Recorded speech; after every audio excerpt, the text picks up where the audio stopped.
Hey yeah, this is Louis Apui bringing you another video, which is this time part 2 of a video that we did before, which was how to build a good looking survival village.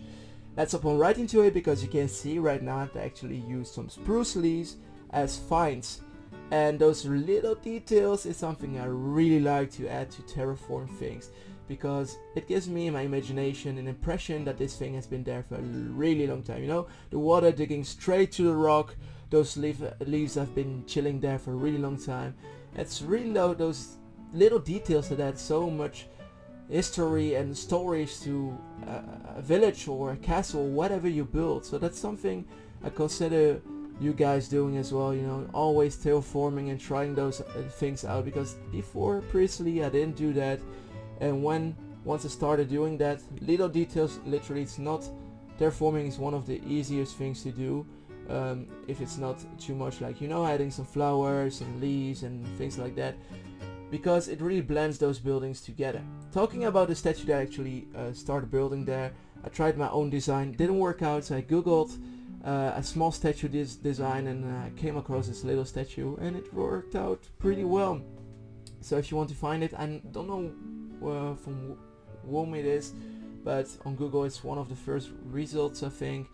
I don't really want to spend way more time for this, so that's what I did. And right there, the lighthouse, I think it's called, for the frames. No, it's for the ships not to crash on the land, you know, getting a little bit of light so that the sailors know where to go, and obviously building a little haven or shipwright, I don't know how to call it, you know, where the ships actually come to later on, to be able to actually trade. You know, those guys are actually cultivating a lot of wheat, and I think it's kind of like their way of living, and adding those little boats, because I don't think they're too rich, you know. The little farmer's house is made of wood, those little ships, it's not really like a big merchandise they have, it's only the wheat and maybe a couple of the stuff that we'll get around later on. I'm not sure what yet, but for me now, bit of wheat, and obviously like maybe logs as well, because I put those down, but as you can see, like some hay bales and stuff like that. And it really works out, because adding those little things on the side like that looks like it's actually stored to be able to transport later on.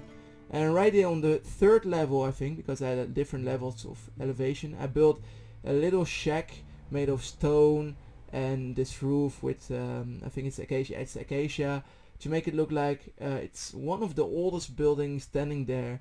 And I feel like those guys felt like it was a good spot to be there, because in the middle of everything you can see the sea, you can see the forest, you have a good view of everything, and the view is one of the important things when you build your house, right? And right there, I think it's the second level, it is, yeah. It's like a little house, I don't know, maybe to be able to store things on the way up, or maybe just like a resting point, you know. As you can see, there's like a door on the lower level and a door on the second level, which is a really good detail in my opinion, because the ground goes higher and you can actually travel to this house and go on the second level to the second level of the terrain.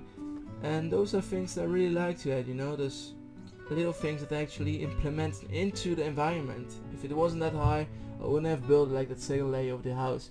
So, because they're always like taking a step back, looking at the environment, and maybe it will give you another idea. And obviously, like one house on its own, I always think it's not really good looking, so I tend to build more houses close to each other. I think like 2 or 3 is the minimum that I use for this instance, like 2, because there's not a lot of room, so it's kind of perfect.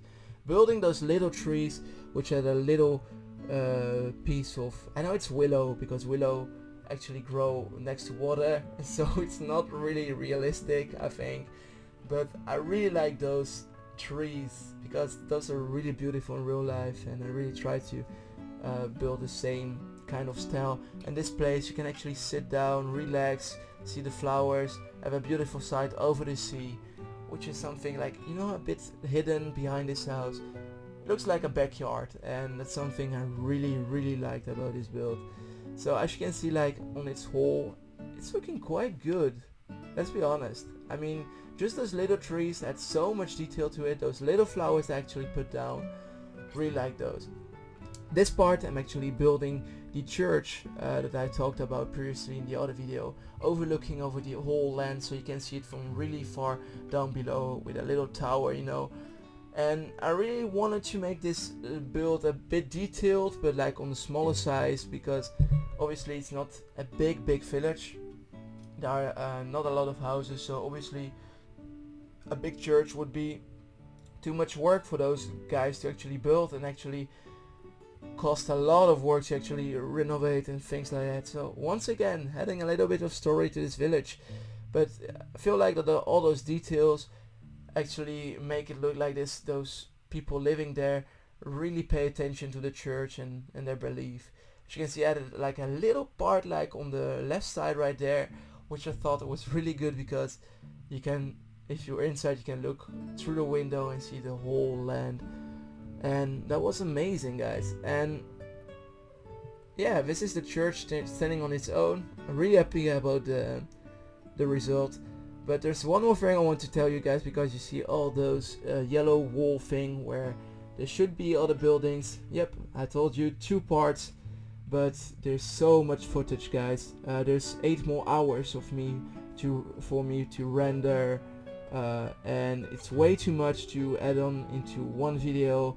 I really want to actually split those videos in 3 parts. But there's one thing I want to ask you guys as well, which is, would you like me to actually, after this is done, after part 3, to actually add new things like from Minecraft 1.14, because obviously this was built before that, and I feel like I can add so many more details now because of all the new blocks, new trapdoors, new things, and the overall better look of it, because I really like this update from 1.14, and I felt like I could actually start building further away as well, maybe building a big castle and showing you how to build big castles, because I've been doing that before, but now I have like a completely different view of how I would take it on this time. I would build a different kind of castle maybe, and I really want to show you guys maybe my process. I hope this helped you out, guys.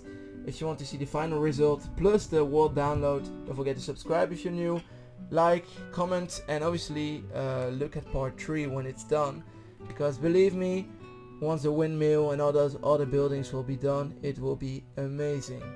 I'm really honest now, because I'm really proud of about this build. Sometimes I'm not really happy, but this time I'm quite happy about it, so it's worth it. I promise you guys. But thank you for watching, and until the next time, goodbye.